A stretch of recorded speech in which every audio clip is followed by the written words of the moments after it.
Finally, let's look at the last key point, disinfection of drinking water. After the 3 steps that we have introduced before, the coagulation and flocculation, sedimentation, and filtration, the last step is disinfection.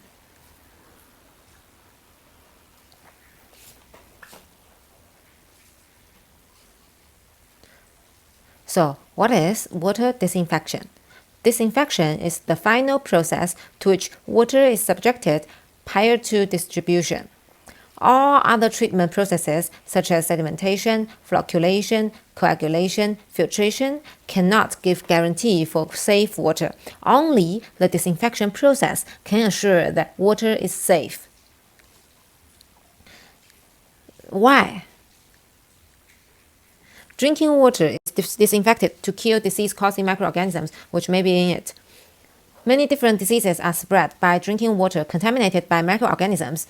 And these diseases, they are known as waterborne diseases that we have talked about in the last lesson. These organisms usually get into the drinking water supplies when the source water or community water supply pipes or storage reservoirs are contaminated by animal wastes or human sewage. And now I would like to quickly talk about these 2 words with you and distinguish the differences between these 2 words, sterilization and disinfection. Sterilization, this word is normally used in lab or in experiments using an autoclave machine with very high temperature and high pressure. Sterilization is the complete destruction of all living organisms, and the effect is permanent. Complete sterilization of water supply is extremely difficult to achieve, and it would not be necessary. That means it's not economic. Whereas disinfection primarily inactivates infectious microorganisms and is effective for a limited period. This limited period is enough because we only need that during the distribution process the water is clean or disinfected. Now let's talk about the first disinfection method, chlorine disinfection. It's also known as water chlorination. Water chlorination is the process of adding chlorine or hypochlorite to water. This method is used to kill certain bacteria and other microbes in tap water as chlorine is highly toxic. In particular, chlorination is used to prevent the spread of waterborne diseases such as cholera, dysentery, and typhoid. As we can see here, chlorine is added both before the treatment and also after the treatment. But this is not always happening.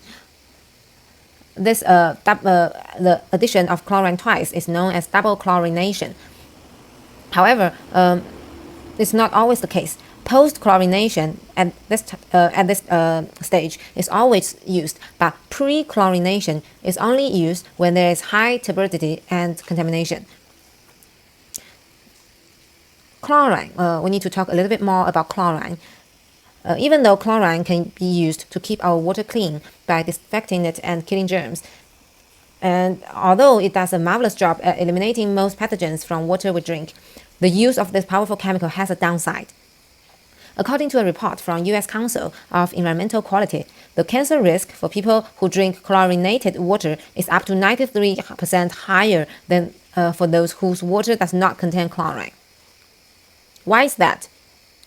It's because when chlorine mixes with even minute amount of organic compounds that are very often found in water, harmful byproducts called trihalomethanes, or short for THMs, are produced. These byproducts produce free radicals in the body which trigger cell damage, and they are highly carcinogenic, even in small amounts. So these harmful byproducts, THM, they are very toxic. So how can we protect ourselves from the THM? We can remove chlorine by very simple steps, either letting it sit in the refrigerator for 24 hours or boiling our water to remove chlorine. On the other hand, we can also invest to buy a quality water filter to get rid of the chlorine. The second disinfection method is chloramine disinfection. Chloramination is the treatment of drinking water with a chloramine disinfectant. Both chlorine and small amounts of ammonia are added to the water one at a time, which react together to form chloramine, a long-lasting disinfectant. The advantage of chlorination is that it can last longer, or it persists longer through the distribution pipework, keeping the water safe from bacteria and other bugs longer. Also, chlorination can reduce the formation of some byproducts such as THM. The third type is ozone disinfection. Ozone is a very powerful disinfectant of virus disinfectants for the deactivation of viruses. Although chlorine is very suitable for the deactivation of bacteria and viruses, it cannot be used to deactivate protozoa, but ozone could do that, because ozone has a 20 to 30 times more disinfection power than chlorine. The required contact time for ozone disinfection is typically 4 or 5 times less than that of chlorine. Moreover, ozone does not form any THMs. That makes ozone have the following benefits. First of all, it does not have any remaining taste or odors after the treatment. Secondly, disinfection byproduct formation is minimal. Thirdly, ozone can remove disinfection byproduct precursors. Meet Kevin, Cuddles, Fluffy, and the Microbe Posse. This notorious band of outlaws hangs out in your water, just waiting for their chance to cause trouble.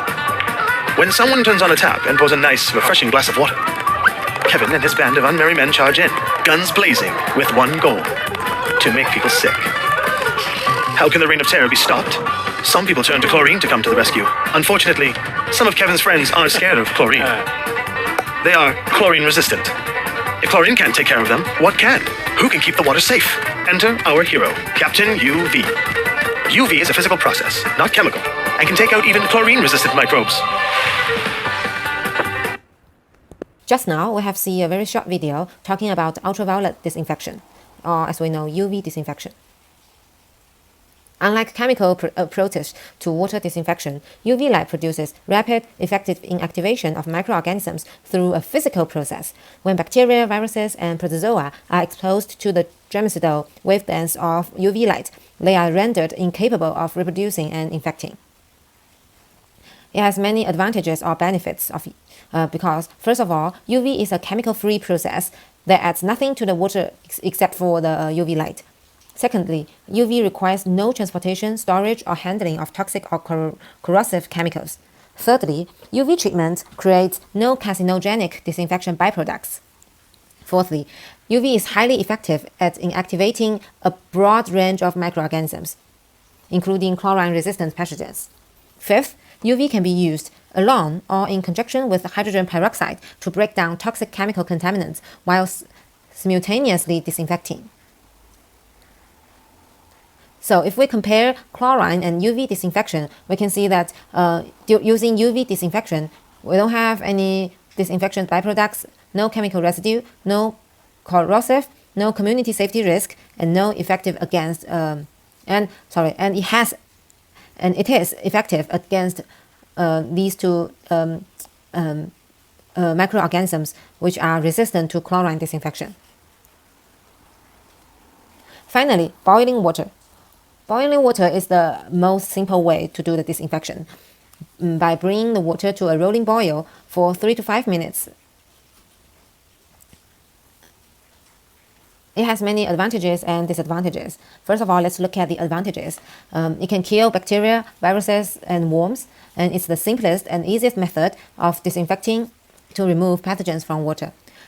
It removes some microorganisms and some chemicals and other components that can be present in the drinking water.